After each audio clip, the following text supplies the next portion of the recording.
posteriore è molto più stabile rispetto a frenata, fa paura. It's definitely better now, like it's more easy to turn into the corners. Kimi, check the stability in the long and fast corner. Yeah, it's okay.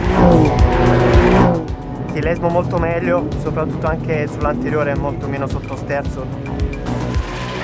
Bisogna che vi faccia come un giro con la massima deportanza. Una volta che scendo dai cordoli la macchina si muove molto meno. Ok, Antonio in questo giro. Il problema che avevo sempre lì è che appunto si alleggeriva lo sterzo mi andava sempre un po' il sottosterzo. Invece oggi sento meno sotto e più accompagnata davanti, soprattutto davanti. Going low downforce, Okay. so you check. So more top speed.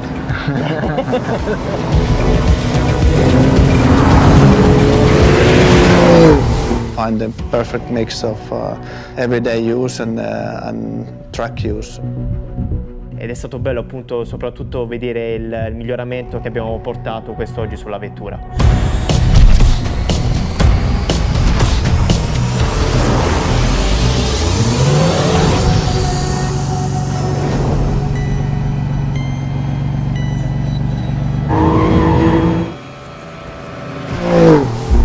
Like us in the racing, it's kind of never-ending story.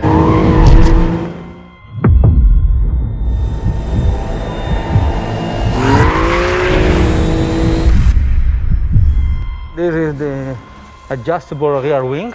So today your work will be to tune also this. Yeah. Quanto è più larga dietro rispetto a quell'foglio? Siamo saliti a 30 per lato. 30? And this is the new air intake to increase the cooling of the air. Yeah. Because we have the central exhaust. Yeah. And so we have to retune the rear extractor to always work on the downforce. Avete coperto tutto, L'efficienza aerodinamica, il fondo deve essere totalmente piatto. We take care about the interaction between the rear wing and the diffuser in the Sauber wind tunnel. The new splitter, and this is the registration Yeah, where you can move screws.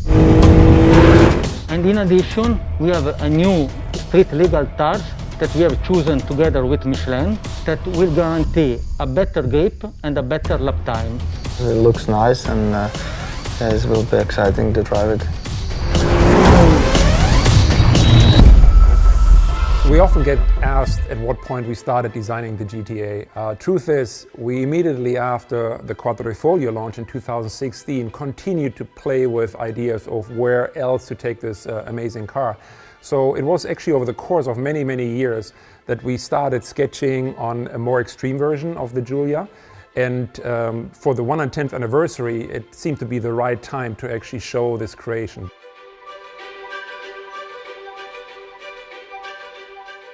When we thought about the anniversary, we wanted to bring something very unique on the market. We wanted to celebrate this, and the best celebration that you can do is to bring a new car for the L50, for the customers, for all the ones who are fallen in love with Alfa Romeo.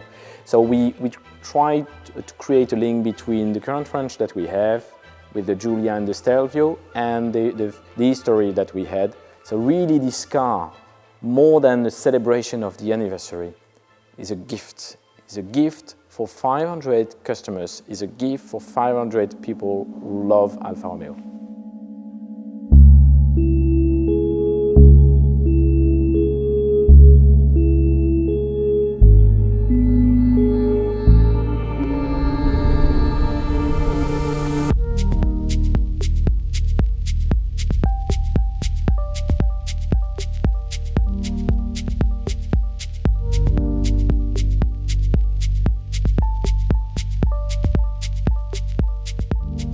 So carbon fiber is a material that we excessively used on the GTA and M for lightweighting. So the whole front part of the car is carbon fiber. A lot of the carbon fiber you don't even see. The hood, for example, is carbon fiber. The fenders are carbon fiber. The whole front fascia is carbon fiber, but it's painted, so it's not really visible. But then there's a lot of exposed parts of carbon fiber, the aero pieces. We also have the wheel arch extension in the back, the rear wing. Those are exposed carbon fiber pieces. We actually like very much working with carbon fiber. It's a material that can almost do anything. But the two differences you need to understand when working with carbon fiber, and you really have to pay attention to in the design phases, what will become aesthetic and therefore will be shown, and what is non-aesthetic. And you can see when you look at a real performance car, even all the way up to Alfa Romeo racing a Formula One car, a group that we worked hand in hand with and helped us tremendously with the development of these parts, we discovered very much the impact, the aesthetic impact, and the difference between aesthetic carbon fiber and non-aesthetic carbon fiber. So we had to make deliberate choices and made sure that the parts that were exposed really were aesthetic. And what that means is basically you really have to pay attention to the orientation of the carbon fiber weave, for example, whereas when you paint it later, you can't just do it any way you want. So there's really differences in how you have to approach it, but carbon fiber is a wonderful material to work with. So when we designed the Giulia GTA, when we had it in the studio, you can imagine that our walls were filled with reference images of the original GTA. And one thing you can't escape looking at these images were some of these iconic liveries. And what I really liked about them is they had a completely different solution than you saw on maybe other brands at that time, with this kind of dipped nose. And the dipped nose basically was done back in the day to identify the driver. So the car either had a complete nose in white or in light blue or in ochre and this kind of burnt yellow. And that's something we thought was really, really cool. So when the car was done, when the GTA was done, we thought this would be a nice opportunity for our customers, if they so wish, to also apply this kind of historic livery. So while the car in itself is not referring to the GTA with retro design or anything, but just the nameplate, we thought with the liveries, we allow our customers to actually create this nod to history, to actually make that connection to the original GTA and apply some of these really, truly iconic liveries.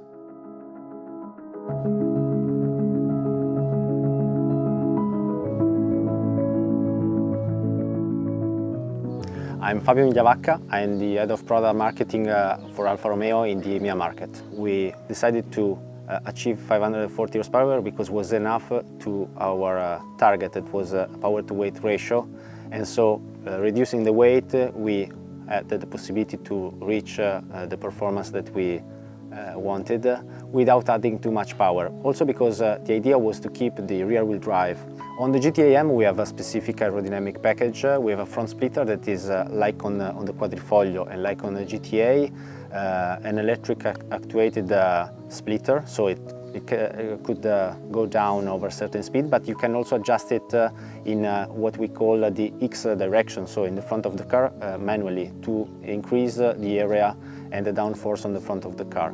In the same way, on the back of the car we have this huge rear wing that is adjustable, so the central part could be inclinated in a different position, adjustable manually from the customer, and we will give some guideline to the customer depending from the circuit where the customer will drive for a track day or something like that, giving the aero setup that is the ideal one for that circuit. We worked on the weight reduction on the GTA-M and the GTA, working from every single particular of the car.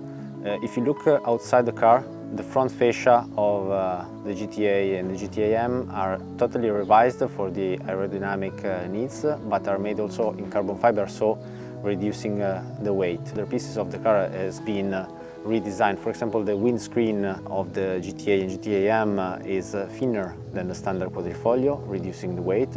And on the GTA-M is really visible the fact that you are removing the rear seats, the rear bench, adding the roll bar, the roll cage with the 6-point harness, and the monocoque seats from Sabelt that are reducing the weight compared to the Spark 1. Working with Sauber is a great opportunity for us to have them on board on such a project. So we are involved in the Formula One with Sauber, as you know, but having their knowledge and their experience on the GTA project is an added value. So we worked with them also in in-wheel wind tunnel to adjust the aerodynamics on both GTA and GTA M to achieve a better downforce on both cars.